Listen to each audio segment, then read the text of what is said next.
Stop what you're doing. No more investing videos, no more Pokemon drama. You didn't get your blooming waters. I know, it's sad, but we're not doing that today. Today, we're doing a binder tour from Sword and Shield. Welcome to Wicked Cards. Today I'm going to show you my personal collection of my Sword and Shield binder. I've been collecting since 2020 and haven't stopped really since then. So I've been through the pandemic boom and now I'm going through whatever this boom is. You can follow me on Instagram if you'd like at Wicked Cards, and you can see all my posts from the last few years. Now without further ado, let me show you the binder. So on the get-go, you can see that we are dealing with all Crown Zenith cards. The 9 puzzle piece, which makes one image, and the Pikachu being obviously my favorite on this page. And the Crown Zenith promos of the birds are on the left-hand side. That is purely just to fill in the space. Now, per page, I'm going to show you 2 of my favorite cards up close, just so that we can look a little more in depth at the binder in a way that's not going to be too long. First of all, I'll show you the Pikachu. If you're new here, I would very much suggest that you get your hands on this card. It is a very unique Pikachu card. It's a lot rarer in Japanese than it is in English, but I do think it's going to rise in price, so I would very much get onto that. This is not an investing video, this is nothing like that, but I do think it's a card that every Pikachu collector or even Pokemon fan should get in their collection, especially now. Let's go over here. The amount of time you spend in the hobby, especially if it's been a couple of years, you'll come to realize what cards you enjoy the most, what you enjoy collecting. In the beginning, I suggest you kind of just open up anything that's modern, just to get a feel for it, and eventually after a couple of years, you'll probably figure out what you enjoy collecting. So as you can see, on the left-hand side, we have Brilliant Stars, and on the right-hand side, I believe this is Astral Radiance. First of all, I'll show you from Brilliant Stars my favorite cards. It's obviously going to be the Flareon. Now I have a spare copy of this card that sits on my shelf, and it has a lot of nostalgia. It reminds me of playing the game when I was a kid, so I guess that's part of the reason why this one's one of my favorites. It's also the artwork, Blue and Flareon. And from Astral Radiance, I believe I'm gonna go with either, see this is a tricky one. I could have multiple here, and I probably do. I really like the Hoot Hoot, which is this one here. Although what I will say is I'm not the biggest fan of when the Pokemon's very small in the artwork. I do quite enjoy when they're a lot more closer up, which is my second favorite over here, the Phalanx, where you get a close-up of the trainer and the Pokemon. The Hoot Hoot's nice for the simplicity, but I do enjoy the close-ups a lot more. Now throughout the video, I'd love to hear what your favorite cards are from this binder, and tell me if you have it in your collection already or you're looking to add it into your collection. Now on the left-hand side, we have Lost Origin, a really, really good set, and you can see I've put the 4 best, in my opinion, the 4 best cards in the middle of the binder. We have the Hisuian Arcanine, Pikachu, Charizard, and the Braxton? Yeah, that's how we say that. So I'll show you the Pikachu. Now this card actually has been rising a bit more in value recently. It was relatively cheap for a long time, probably sitting around $10 to $15, which has now jumped up to like $22 to $24. So highly, highly recommend that you would get this card into your collection if you really like the artwork. It may come down with this boom over time, but I would get it before it gets even higher. Now you might be thinking, why isn't the Gengar getting any attention? Well, I mean, look, we'll show it off for fun, but I'm actually not a big fan of this artwork. It's cool, and this set, Lost Origin, was focusing on Legends Arceus, a game, so that's what these characters, the trainers, are from. I just think Gengar could do with a better treatment when it comes to this type of card. Which he kind of did in Scarlet and Violet with Morty's Conviction, the trainer card. And that is my other favorite from Lost Origin. And on the right hand side we have Silver Tempest, which only had 10 trainer gallery cards with the yellow border. These 2 are from Crown Zenith, and it kind of threw off the page a little bit, but very similar cards. And my favorites from here would have to be the Sleeping Rockruff. And I'm gonna go with the Druddigon? I think it's called Druddigon, just because of the colors. And on this page we have all Crown Zenith. My favorites would be the Manaphy, and the Latias. And I should say that this actually isn't Trainer Gallery related. This is Galarian Gallery. Technicality, a small one, but the only difference is the trainers aren't in the card. On the right hand side of the page, we're going to go with the Miltank because Johto is my favorite region. And we're going to go for the next obvious choice, which is the Pikachu. This card's kind of like a representation of the Sword and Shield era. Would have been cool as a promo, and I'm pretty sure it was in Japanese, but in English it came in the set.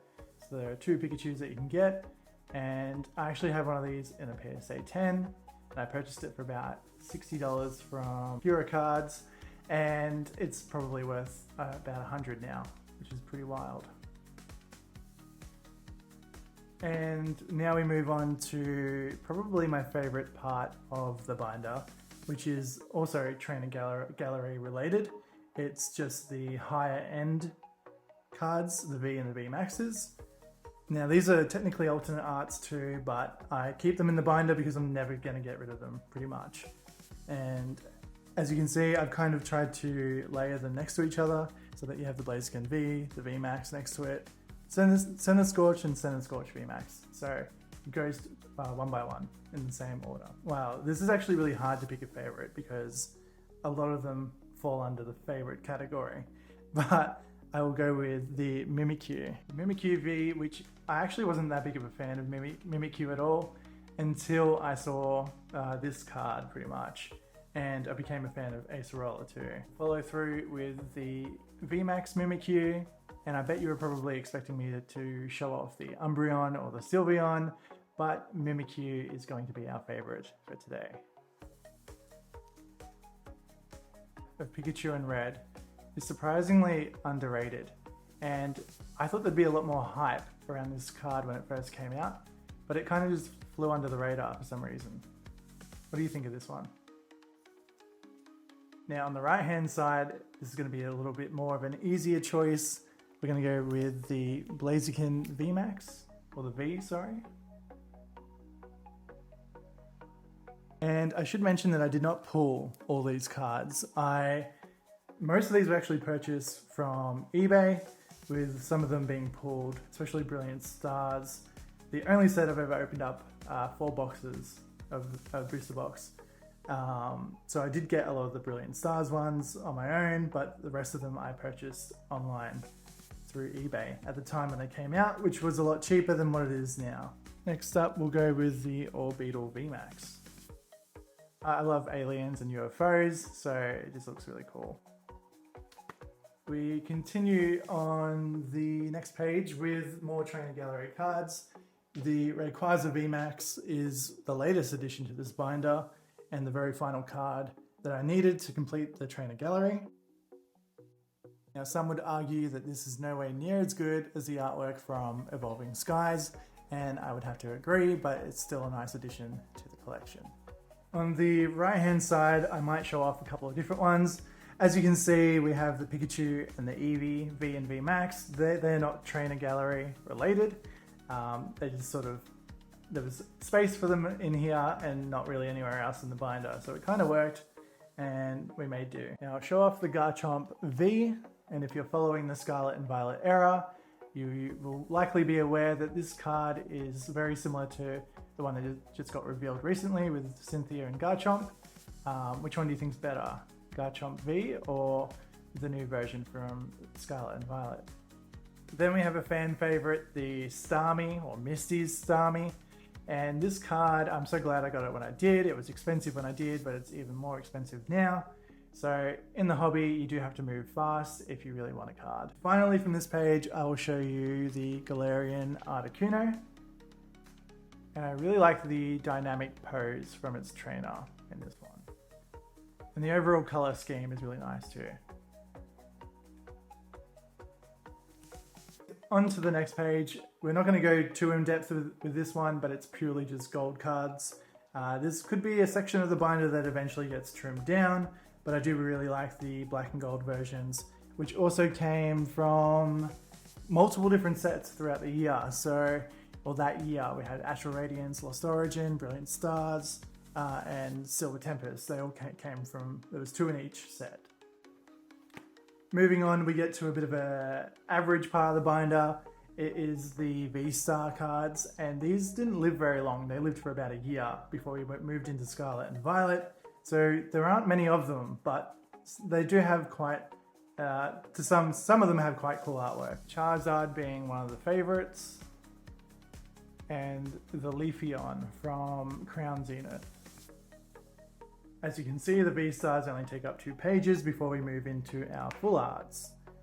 Now, this section is color-coded to some degree. As you can see, we've kind of got the pinks and oranges, the purples, the greens, and then blues. And then on the right-hand side page, was not able to do that. So it's a mixture, but the left-hand side is probably the best side. We're gonna go with the Jirachi, just because of the cool background. Really stands out. And the very famous Lemonade Pikachu with the pink background. And on the right hand side, we're going with my favorite Pokemon. Can you guess which one it is? It is Luxray. Luxray still hasn't received the AR treatment. Neither has its evolution line of Shinx or Luxio. So I'm still hoping we'll see that in Scarlet and Violet. As we move deeper into the binder, the less cool it becomes. We have a full page of just full arts that I'm not the biggest fan of and may cull from the binder at some stage in the future. And I'm contemplating on culling the Shining Fates cards too. I really enjoyed these when they came out, but now I'm not too sure. I don't know. I just don't feel like I like them as much as I used to. Maybe the Blue Ditto and the Blue Ditto VMAX are really cool.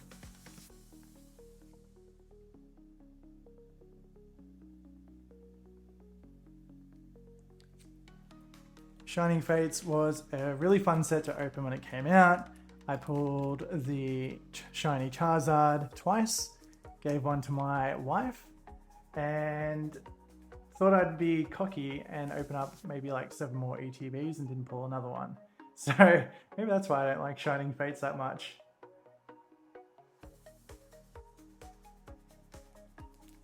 Onwards we go to a bit of a mixed binder. I didn't really have a home for Obstagoon, Gold, and Zoroark V, so they're kind of just chilling in the binder with the end of Shining Fates to the left-hand side. And trainers are something that I've never been very good at pulling. They just, I mean, I do have some, but I've either purchased them and very, very rarely pulled them out of a pack. I'm a big fan of Adventurer's Discovery. And the Acerola full art, which I believe I traded with my wife at one stage. This is actually a misprint card and it has a printing dot just on the bottom left of the card. I'm not too sure if you can see that, but we'll try.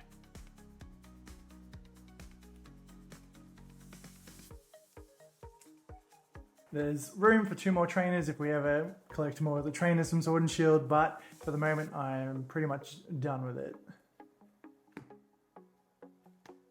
Now we have 2 full pages of trainers, and from here we're going to go with the Friends and Sinnoh, being that Diamond and Pearl were one of my favorite games growing up.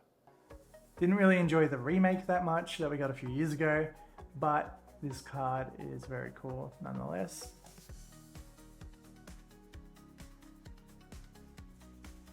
Keeping in theme with Diamond and Pearl, we're going to go with Birdkeeper because of the Starly. Now the final page of trainer cards is very light, with only 4, and probably some of my least interesting trainers too. Then we have an empty page. I guess this is kind of, I left this just in case I did get more trainers to then put them in here. So now we're going to move on to the Shining Fates Shinies, which we do have a lot of. Opening up 10 ETBs will do that. And we'll just skip through all of them until we end up here at, well, one of the things that got me back into Pokemon was Vivid Voltage and the Amazing Rares. These are probably, hands down, my favorite cards that I have. I was hoping that they were going to continue making these, but it was very shortly lived and it ended after Shining Fates.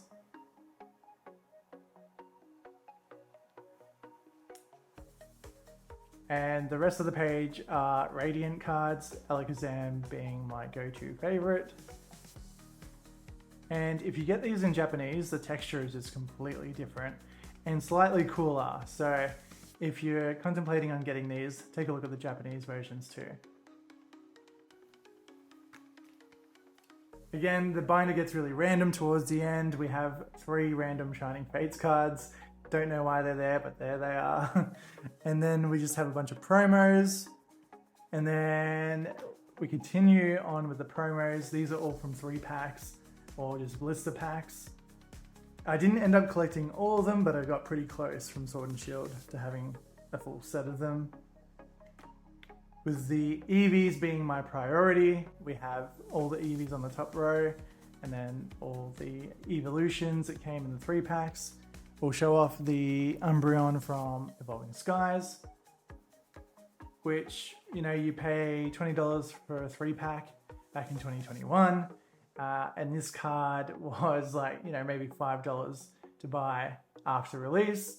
It then went up to like $8.50, and I'm pretty sure it's sitting somewhere between $14 and $20 now, which is pretty much the same price that you paid for the 3 pack. That's Umbreon tax, don't forget it. On the right hand side, I'm going to not pick an evolution and pick out one of the coolest promos from the artist So-So, Galarian Slowpoke. I've actually just sent one of these in for grading, and I'm very curious to see if it comes back as a 10. Now onto the final few pages, we're going to take a look at our stamped promos, which is also somewhat incomplete. The only full set I have are from Evolving Skies with the Zapdos, Articuno, Moltres, and Flaffy. Our favorites for this page will be the Gengar from Lost Origin and the Flaffy from Evolving Skies. And on the final page, we have very little to show. We have a very random Arceus V card that was in the promo box and doesn't fit in with any of the other cards, which is a very unique card. It's not a trainer gallery card, but it feels like an alternate art, and it does feel like a trainer gallery card. It's just not. So it's very random, and I don't know where it belongs, but it's very. I enjoy the artwork a lot. And then we end with just a couple of spare trainer gallery cards, a few of my favorites actually. So that was my Sword and Shield binder. This is something that you can do on your own with Scarlet and Violet in the current times. It just takes a little bit of time collecting and trading, and it doesn't have to be perfect. You can just sort of collect what you want and build your binder however you want. You can see that I've done it in a very particular way, but you don't have to do it this way. This is just the way I like to do it. And yeah, if you enjoyed this video, give us a thumbs up, leave a comment down below, and I'll be back again with more videos very soon. Thanks for watching.